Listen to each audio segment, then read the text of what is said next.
જય શ્રી કૃષ્ણ વિદ્યાર્થી મિત્રો, આપ સૌ મજામાં હશો એવી અભિલાષા સાથે આજના વિડીયો એકમની શરૂઆત કરીએ. વિદ્યાર્થી મિત્રો, આજના વિડીયો એકમમાં આપણે અભ્યાસ કરીશું ધોરણ 6 વિષય સંસ્કૃતમ, વિષયાંગ મમ વિદ્યાલય, પ્રકાર ગદ્ય. વિદ્યાર્થી મિત્રો, આપણા જીવનનું સૌથી મહત્વનું અંગ છે શાળા. જીવનનું ઘડતર જ્યાં થાય, ચણતર જ્યાં થાય, એ જીવન ઘડતરનું કેન્દ્ર એટલે શાળા. દરેક વિદ્યાર્થીઓના બાળપણના સ્મરણો જ્યાં સચવાયા હોય એ સ્મૃતિપટલ એટલે શાળા. આપણે સૌ જાણીએ છીએ કે શાળા એટલે મિત્રો જ્યાં આપણા જીવનમાં પ્રવેશ કરે. આપણા કંઈ કેટલા એ નાના મોટા સંસ્મરણો, આપણી યાદો, આપણા ઉત્સવો, આપણી રમતો, કંઈ કેટલી સ્મૃતિઓ ત્યાં સચવાઈ છે. તમે ગમે એટલા મોટા થઈ જાઓ પણ શાળાની અંદર તમે જે મજા કરી હોય, શાળાની અંદર તમને જે આનંદ મળ્યો હોય એ તમને બીજે ક્યાંય મળે નહીં. એટલે શાળા એટલે શાળા. તો આવી શાળા વિશેની વાત અહીં છે. જેમ આપણે ગુજરાતીની અંદર નિબંધ લખીએ છીએ મારી શાળા, એ જ રીતે અહીં સંસ્કૃતની અંદર પણ એક ગદ્ય છે જ્યાં બે મિત્રો છે, જેમાં એક મિત્ર પોતાની શાળા વિશે સામેવાળા મિત્રને જણાવે છે. તો આવો ભણીએ આ સંસ્કૃત ગદ્ય અને જોઈએ શું કહે છે બે વિદ્યાર્થી મિત્રો. તો જોઈએ ગદ્ય. મમ વિદ્યાલય. પાઠની શરૂઆત થાય છે રાજીવ પશ્ય અનિલ એષ મમ વિદ્યાલય.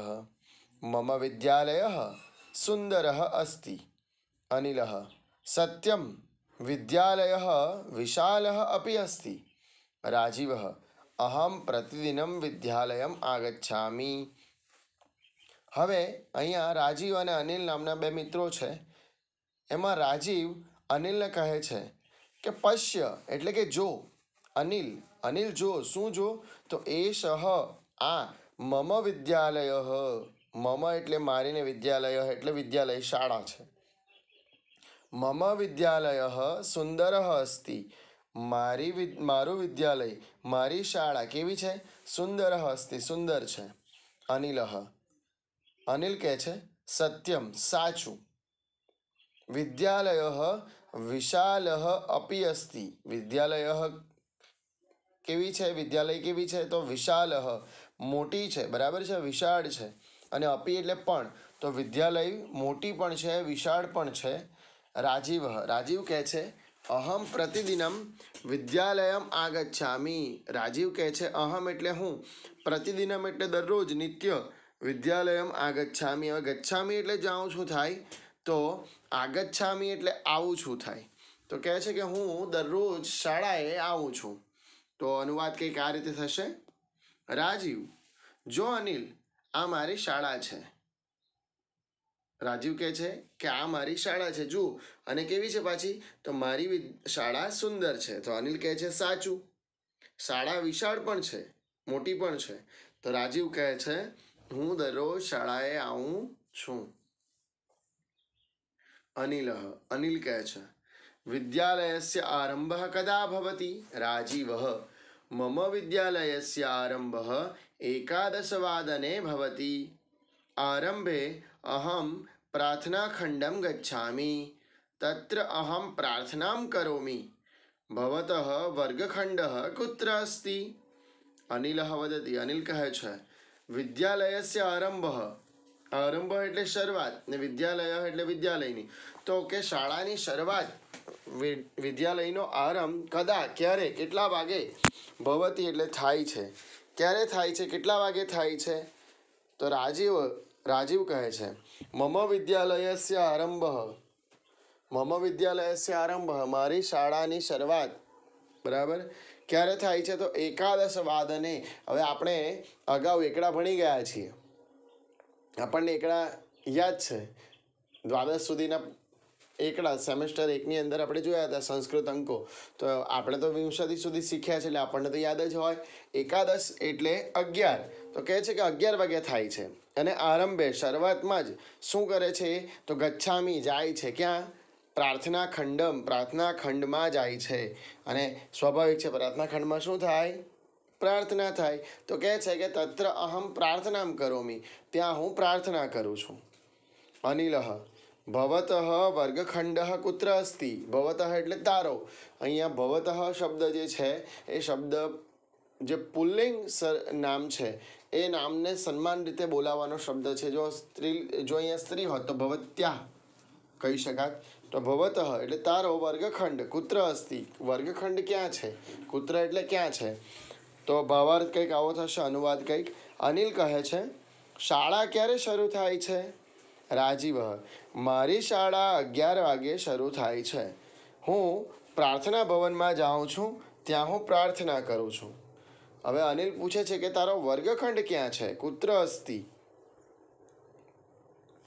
રાજીવ મમ વર્ગખંડઃ પ્રાર્થનાખંડસ્ય સમીપે એવ અસ્તિ.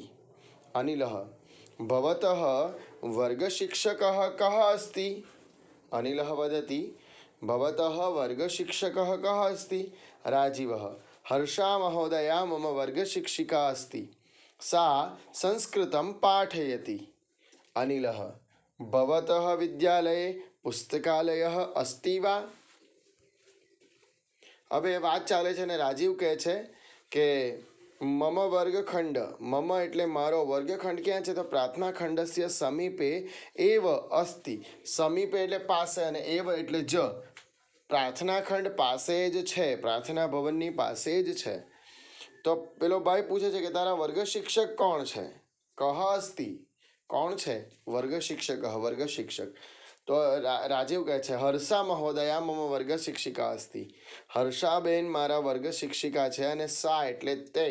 હવે આપણે આ પણ જો જ્યારે વધારે શીખીશું ત્યારે પણ જોઈશું અને શરૂઆતમાં પણ જોયું છે કે એસહ એટલે આ અને સહ એટલે તે. આ પુલ્લિંગ માટે છે અને સ્ત્રીલિંગ હોય તો એસા અને સા. એસા પાસે હોય તો એસા સ્ત્રીલિંગ માટે અને દૂર હોય તો સા. તો કહે છે કે સા સંસ્કૃતમ પાઠયતિ, તે સંસ્કૃત ભણાવે છે. હવે તમે જોશો કે અત્યાર સુધીમાં એ મી પ્રત્યયવાળું ક્રિયાપદ વાપરતો હતો, ગચ્છામી, આગચ્છામી, પણ અહીંયા તી વાળું પ્રત્યય છે. કારણ કે ત્રીજા વ્યક્તિની વાત કરે છે, હર્ષાબેનની વાત કરે છે, એની પોતાની વાત નથી. એટલે કહે છે કે તે સંસ્કૃત ભણાવે છે.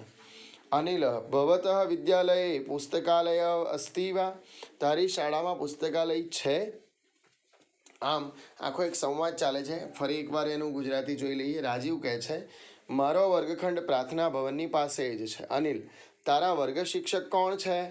રાજીવ હર્ષાબહેન મારા વર્ગ શિક્ષિકા છે, તે સંસ્કૃત ભણાવે છે. અનિલ તારી શાળામાં પુસ્તકાલય છે. રાજીવ આમ અહમ પુસ્તકાલયે પુસ્તકમ પઠામિ. મમ વિદ્યાલયે વિશાલમ ક્રીડાંગણમ અપી અસ્તિ. વિરામ સમયે અહમ તત્ર ખેલામિ. અનિલઃ અહો ભવતઃ વિદ્યાલયે રમણીયમ ઉદ્યાનમપી અસ્તિ. રાજીવઃ ન કેવલમ ઉદ્યાનમ, ઉદ્યાને ઔષધબાગः અપી અસ્તિ. અનિલઃ ભવતઃ રોપિતઃ વૃક્ષः અપી અસ્તિ વા. હવે કહે છે કે હા પુસ્તકાલય તો છે. હા કહીને એ પુસ્તકાલય સુધી લઈ જાય છે અને કહે છે અહમ પુસ્તકાલયે પુસ્તકમ પઠામી. હું અહમ એટલે હું પુસ્તકાલયે પુસ્તકાલયમાં પુસ્તકમ પઠામી પુસ્તક વાંચું છું.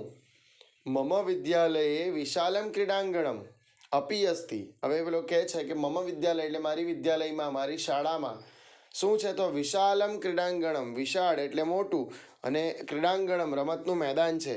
રમતનું મેદાન પણ છે ખૂબ મોટું, વિશાળ રમતનું મેદાન છે. અને કહે છે વિરામ સમય અહમ તત્ર ખેલામી. વિરામ સમય અર્થાત વિશ્રાંતિના સમયે, રિસેસના સમયે અહમ તત્ર ખેલામી હું ત્યાં રમું છું. અનિલઃ અહો ભવતઃ વિદ્યાલયે રમણીયમ ઉદ્યાનમ અપી અસ્તિ. ઉદ્યાનમ એટલે બગીચો ને રમણીયમ એટલે સુંદર. તો કહે છે કે અરે વાહ, ભવતઃ વિદ્યાલય તારી વિદ્યાલયમાં, તારી શાળામાં રમણીયમ ઉદ્યાનમ અપી અસ્તિ, સુંદર બગીચો પણ છે. તો રાજીવ વચ્ચે રોકે છે અને કહે છે ન કેવલમ ઉદ્યાનમ, ફક્ત બગીચો નહીં, ન કેવલમ એટલે ફક્ત નહીં, કેવલમ એટલે ફક્ત, ઉદ્યાનમ ફક્ત બગીચો નહીં, ઉદ્યાને ઔષધ બાગઃ અપી અસ્તિ, ઉદ્યાનમાં બગીચામાં ઔષધ બાગ પણ છે. ઔષધ બાગ એટલે જ્યાં જડીબુટ્ટીઓ હોય, જ્યાં આપણા રોગોના ઉપચાર માટે જે ઔષધીય દ્રવ્યો હોય તે પણ એની અંદર છે. એટલે કહે છે કે ઔષધ બાગ પણ છે. અનિલ કહે છે ભવતઃ રોપિતઃ વૃક્ષ અપી અસ્તિ. વાહ. હવે પૂછે છે અનિલ કે શું ભવતઃ રોપિતઃ તારો રોપેલો વૃક્ષ અપી વૃક્ષ પણ અસ્તિ વા ત્યાં છે. શું તારું રોપેલું વૃક્ષ પણ છે ત્યાં? એટલે પૂછે છે કે તે એવું કોઈ ઝાડ રોપ્યું કે જે તારા નામે હોય?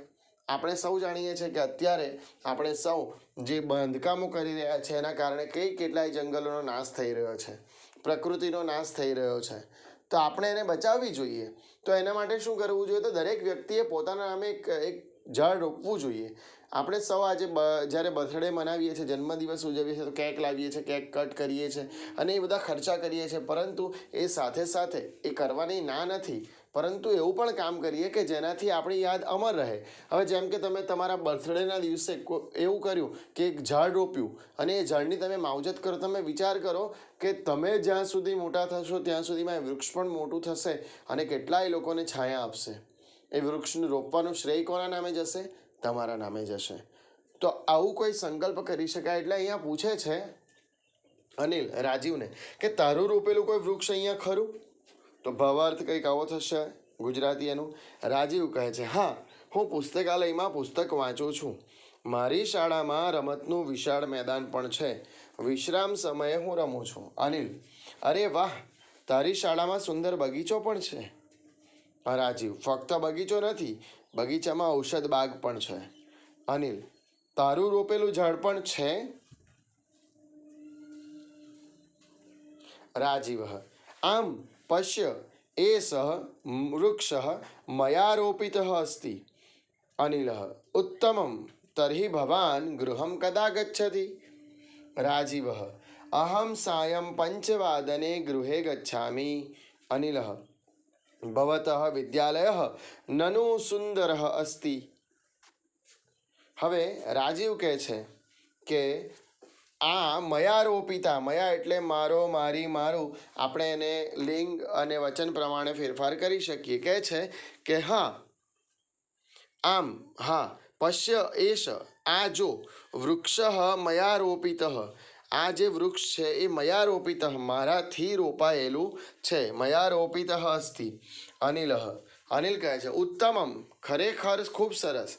તર્હિ ભવાન ગૃહમ કદા ગચ્છતિ. ગચ્છતિ એટલે જાય છે, તર્હિ એટલે તો, ને ભવાન એટલે અહીંયા આ એ જે કોને કહે છે? તો રાજીવને કહે છે કે તું ઘરે ક્યારે જાય છે? ગૃહમ કદા, કદા એટલે ક્યારે, ઘરે ક્યારે જાય છે? તો રાજીવ અહમ સાયં 5 વાદને ગૃહમ ગચ્છામિ. અહમ એટલે હું, સાયં એટલે સાંજે, ને 5 વાદને તો આપણે ઘડિયાળ જોતા શીખ્યા હતા. ઘડિયાળના સમય પ્રમાણે 5 વાદને એટલે 5 વાગ્યે. ગૃહમ ગચ્છામિ હું 5 વાગ્યે ઘરે જાઉં છું. ક્યારે? તો સાંજે. અનિલ ભવતઃ વિદ્યાલયઃ નનુ સુંદરઃ અસ્તિ. નનુ એટલે ખરેખર ને સુંદર એટલે સુંદર છે.